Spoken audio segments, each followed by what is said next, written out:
This is a very brief introduction to Editor. Now, if you want to take exams, change passwords, look at individual results or group results, then all you need is a web browser. You don't need Editor.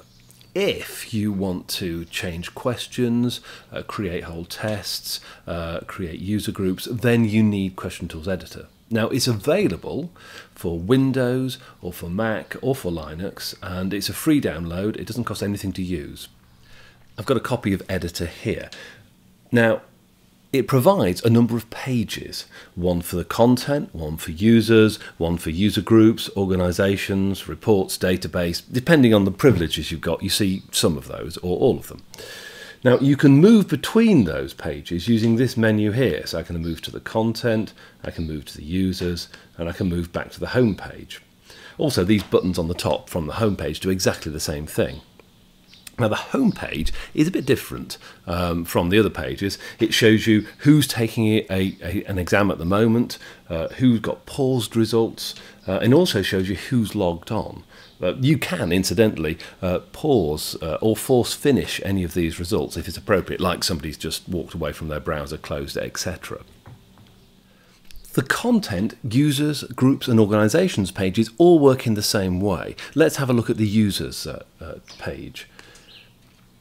It has a Find tab, one or more tabs for the records that you find, and also a Create tab for creating new user records. So in the Find tab, it starts off actually by finding all users. Now in this database there's an awful lot of users, so it just finds the first 300 so it doesn't become too busy, too slow. And I can actually find this user. I can actually double click here and change this user's name to whatever I want it to be, and then save the results at the bottom here. Or I can click on this button and click through and see the user's record. You can see the sort of standard details, and such as, you know, name, middle name, last name, password, username, etc. I can click on this plus button here to reveal more detail. It also, of course, shows the user's results. Now, all of these 4 screens, organisations, content, groups and users work in this way. You find the users or you find the content, and then you click to find the record and change that. Let's have a look at the content pages. I'm going to click on content. I get the same finding list with all of the content found.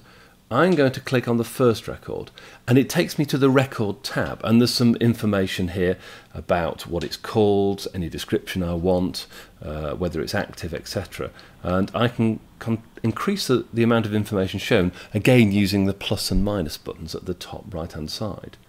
There's also an access tab for this record, and that determines access, availability. Is it available every day of the week and between what times? You can set that. And also, if you click the plus button, you can see a bit more, and there's some quite complicated rules about who amongst candidates, managers, systems administrators can take the exam, who can view it, whether verification's needed. Now, at first glance, that does seem rather difficult, but what I would say is they are quite logical, and all of them have tooltips explaining them.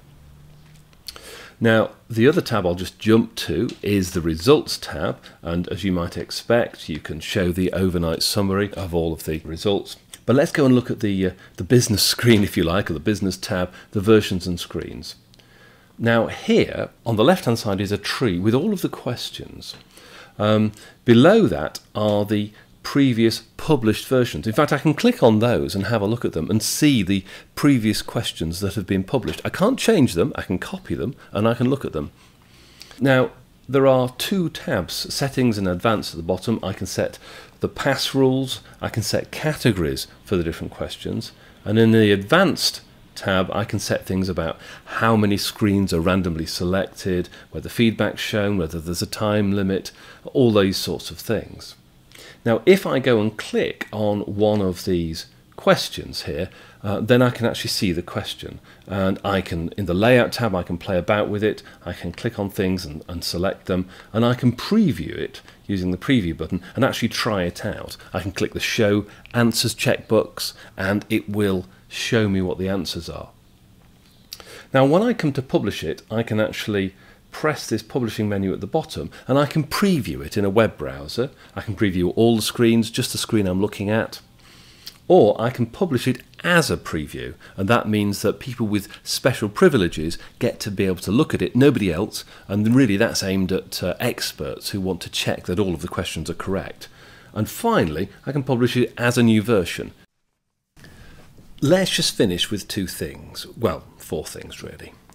The first is, as you remember, this menu here allows you to switch between the different pages in Editor. Well, this menu here, the connection menu, allows you to switch between different services. So if you've got more than one instant exam service, you can switch between those, including the local database, the one that anybody who uses Editor for free has access to. The second thing is that from File menu, you can choose New View. And this creates a whole new screen. It's shown in tabs at the side. Now, here I've got one which is looking at my local database, and the previous one which is at my instant exam service. And I can switch between them. Or I can even go and drag this one out into being a separate window. I could make them both look at the same service. In fact, maybe I'd want to look at different questions in the same test, but have them in different windows if I've got two screens or a very large screen. Now the final two things are, there is quite a lot of detailed help. It does explain all of the rules and controls very clearly in a lot of depth, and so it really is worth having a look at. And finally, there are the online tutorials in the Question Tools site. And do have a look at those because they do take you through a number of key things step by step.